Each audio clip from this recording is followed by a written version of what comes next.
waaw mbokk yi ziarat yéen a ngi en direct sur la chaîne télévision Bëgg Ndongo TV international, la chaîne télévision autrement de Ndongo Lo. di baal na gars yi àq bu baax a baax di baal ñëpp àq wax tamit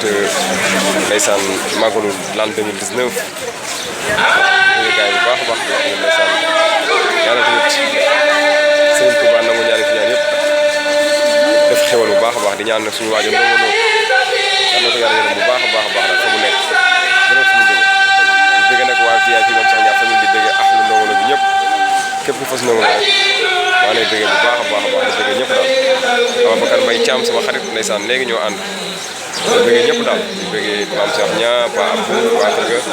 waa famille Ndongo Lo bi ñëpp daal yoo xam ndeysaan waaw yàlla ñu ko yàgg a fekk ay màggal di remercier nag waa diaspora bi soxna Nabou borom Espagne Papa Sène grand Torawat Alhaji Cheikh Diagne Nar ambassadeur Ndongo Lo di ziar nag suñu sëriñ Dame Diouf Lambaye Ndaw di bëgg ñëpp daal jaajëf gars yi kon gis ngeen gars yi magal gaa ngi noonu nit ñaa ngi noonu waaw xam nga incha allah bu ngeen bëggee Bëgg Ndongo TV international rek lépp la xew ci magal rek incha allah daa ngeen ko toppal ba benn incha allah jaajëf gars yi Bëgg Ndongo TV international, la télévision autrement de Ndongo Lo, toujours copier mais jamais égal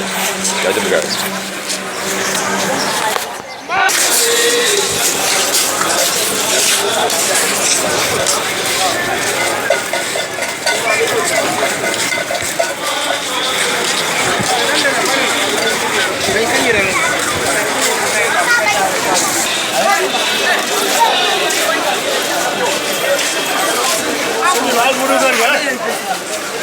gars yi ñu ngi nesaan buntu kër Sëñ Saliou Mbacké di ñëw pour ziar.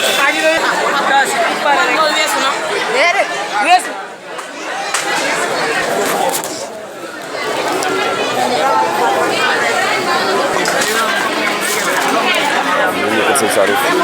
di ziar nii di bëgg gars yëpp nag ñu doon xëy buntu kër Sëñ Saliou.